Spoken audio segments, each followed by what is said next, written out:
The birth of the United Nations, a global epic of hope, vision, and resolve. The early 1940s were years that tested the very limits of human endurance.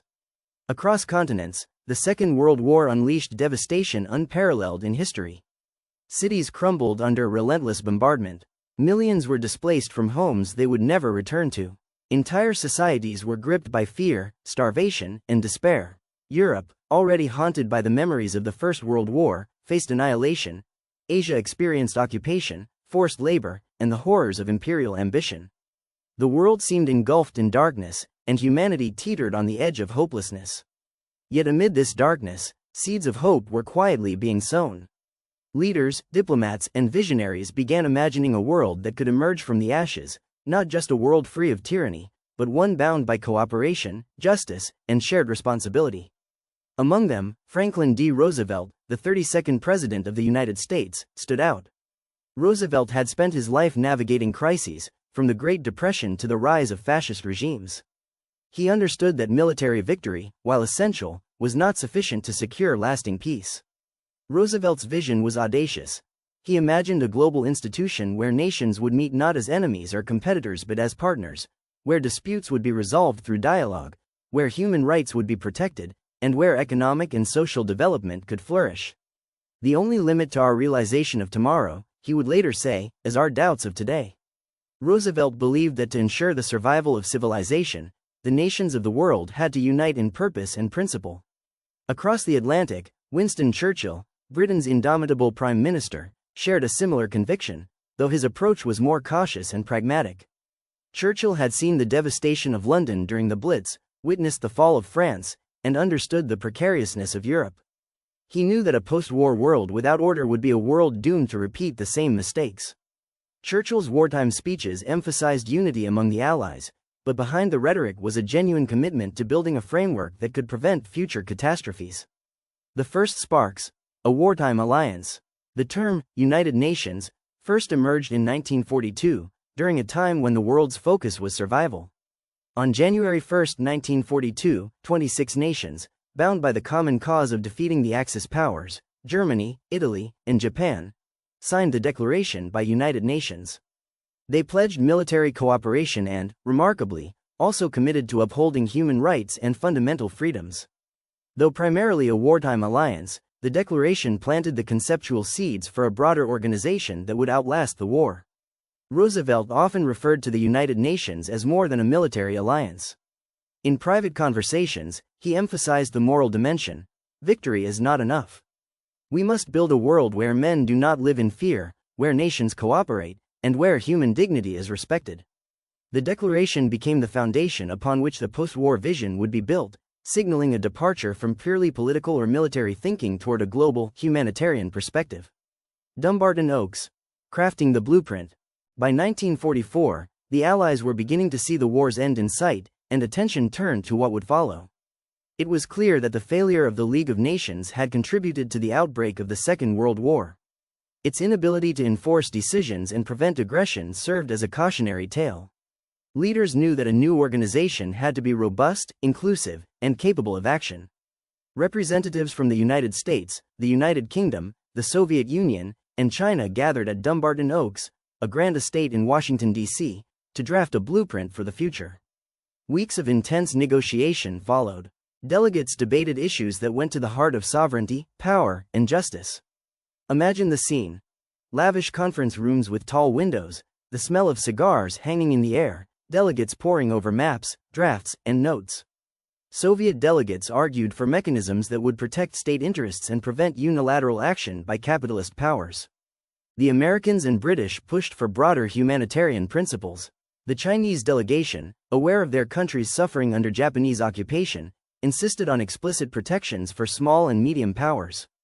Despite these differences, the Dumbarton Oaks proposals produced the first draft of the United Nations Charter, outlining the structure of the organization. A Security Council empowered to maintain peace, a General Assembly where all nations could participate, and provisions for economic, social, and humanitarian cooperation. It was a delicate balance between power and principle, ambition and pragmatism. San Francisco. Forging a global consensus. The Dumbarton Oaks draft was only the beginning.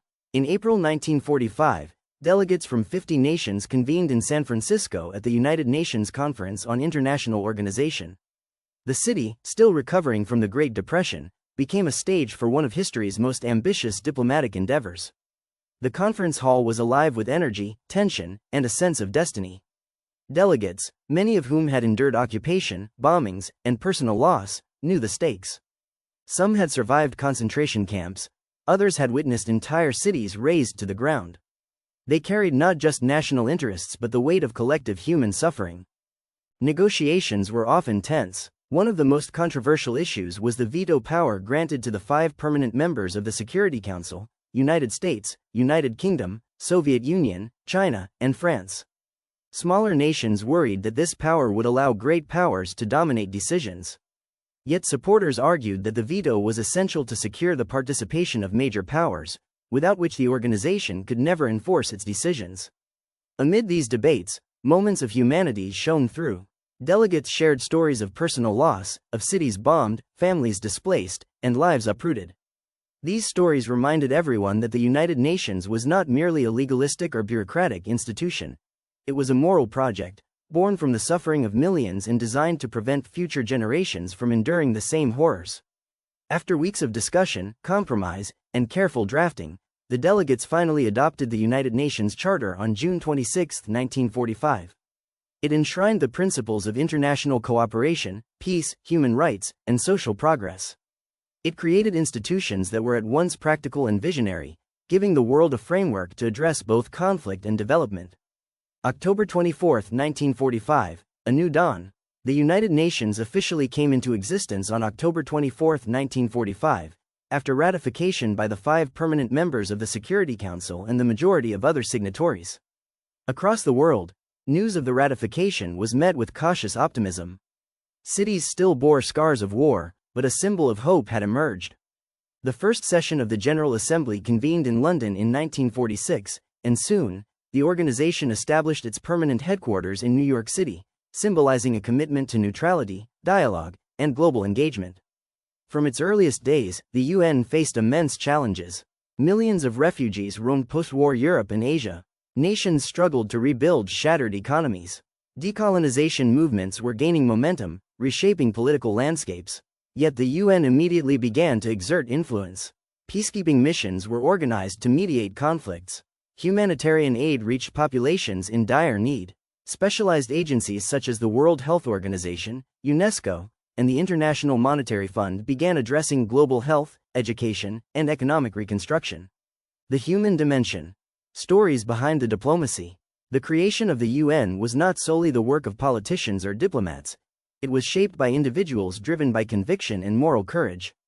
Roosevelt, whose health was failing, spent endless hours strategizing, often dictating letters and memos from his wheelchair. Churchill, who had lost close friends and endured the Blitz, insisted on the importance of moral clarity and vision. Soviet Foreign Minister Vyacheslav Molotov navigated a delicate balance between ideological priorities and global diplomacy. Delegates from smaller nations, many of whom had seen their countries colonized or ravaged by war, fought to ensure that the UN represented all nations, not just the great powers. These personal stories remind us that the United Nations was born not out of abstract principles alone, but from the courage, vision, and determination of individuals who dared to imagine a better world amidst chaos and suffering. A legacy of hope, the United Nations stands as one of humanity's most ambitious experiments in cooperation and governance. Its creation marked a profound shift in global thinking. Peace, justice, and human welfare could be pursued collectively, transcending national boundaries. Over the decades, the UN has faced criticism, setbacks, and failures, yet its achievements are undeniable. Mediating conflicts, supporting development, advancing human rights, responding to humanitarian crises, and fostering dialogue among nations with divergent interests. More than 75 years later, the United Nations remains a living testament to the idea that, even in the aftermath of the most horrific war the world has known, nations can come together to build institutions that protect human dignity, encourage cooperation, and uphold the hope of a more peaceful world. The story of the United Nations is, at its core, a story of resilience, vision, and humanity. It is a reminder that, even in the darkest hours, people can unite, imagine, and act to create a future that is brighter, more just, and more compassionate. The United Nations was not merely an organization, it was, and remains, a promise that humanity can rise above conflict, that dialogue can replace violence, and that hope can prevail over despair.